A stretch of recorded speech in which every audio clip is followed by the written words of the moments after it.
l'intimité de l'histoire. Aujourd'hui, Clémentine, vous revenez sur le destin d'un pionnier qui, il y a 70 ans et pour la première fois, est parvenu au sommet de l'Everest. Il s'appelle Edmund Hillary. Son nom est entré dans l'histoire et pourtant, ce jour-là, il n'était pas seul. Il avait son Sherpa, Tenzing Norgay. Oui, c'est plutôt à Tenzing Norgay, justement, que je me suis intéressée, parce que vous savez qu'une expédition à l'Everest, naturellement, ça se fait avec une équipe considérable. Il faut des porteurs, des Sherpas. En fait, les Sherpas sont plutôt des guides. Et Tenzing Norgay était l'un d'eux. Il est né, on pense, au Tibet, en 1914, dans une famille de 13 enfants. Ensuite, il grandit au Népal, au pied du Chomolungma. Le Chomolungma, c'est un des sommets dans l'ombre de l'Everest. Et donc, tout naturellement, dès 13 ans, ce petit gamin qui court dans les montagnes, il devient porteur pour des expéditions dans le massif himalayen. Ça devient extrêmement à la mode. Et puis après, il sera sirdar. Sirdar, c'est celui qui coordonne les équipes locales qui accompagnent ces expéditions. Et puis finalement, il termine alpiniste, ce qui était plutôt rare. Il a d'ailleurs que 20 ans lorsqu'il participe à sa première tentative d'ascension de l'Everest. On est en 1935.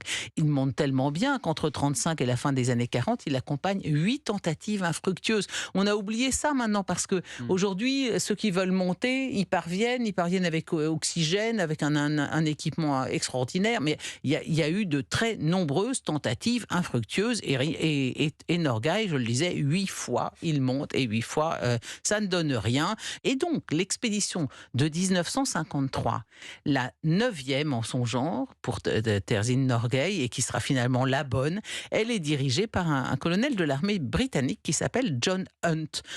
Alors j'ai appris ça à la faveur de cette chronique, c'est que souvent les tentatives s'effectuaient par paire. Et donc Hillary se trouve associé à Tenzing Norgay. Ils font une première tentative d'ascension et là, Hillary glisse et il a failli être englouti dans une crevasse. Et sans la présence d'esprit de Tenzing Norgay qui plante son piolet dans un mur de glace et qui arrive à arrêter le déroulement de la corde, eh bien, il serait mort. Donc, ça va créer entre eux une espèce d'abord de sentiment de gratitude, de reconnaissance et de solidarité extraordinaire. Et donc, ça n'est pas tout à fait un hasard si dans cette paire qui va finalement parvenir au sommet, il y avait eu juste avant cet incident qui les alliait tous les deux. Le 29 mai, donc 29 mai 1953 au matin, c'est le jour J. Hillary doit d'abord passer 2 heures à réchauffer ses bottes qui étaient restées dehors et sont complètement gelées. Comment a-t-il oublié ses bottes dehors? C'est quand même étonnant, mais enfin, c'est le cas. Après quoi, les deux hommes tentent l'ascension finale avec des sacs de 14 kilos sur le dos quand même. Et ils doivent passer un dernier obstacle. C'est une paroi rocheuse de 12 mètres de haut, recouverte de neige, qu'on appelle aujourd'hui le ressaut Hillary Step. À 11h30, ils atteignent le plus haut sommet du monde, à 8849 mètres.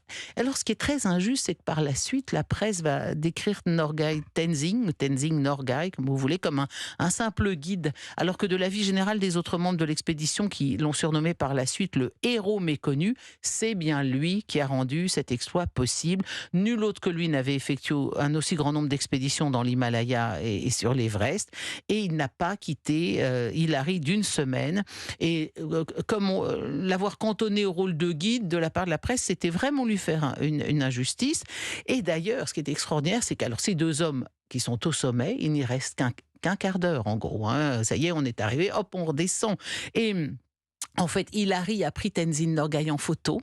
Donc on a une photo de Tenzing portant son piolet, mais il a refusé de se faire prendre en photo, Hillary.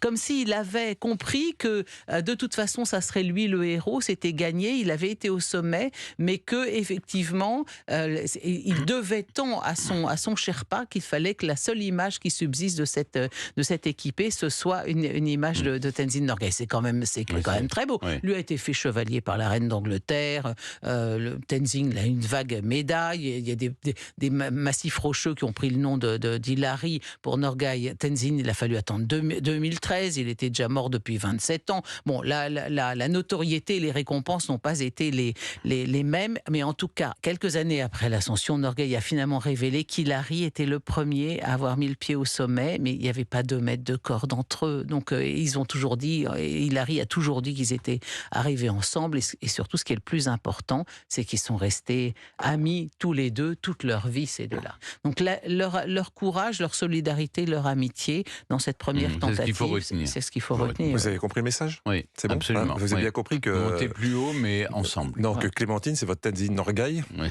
historiquement vôtre. Oui, c'est ça. Merci Clémentine.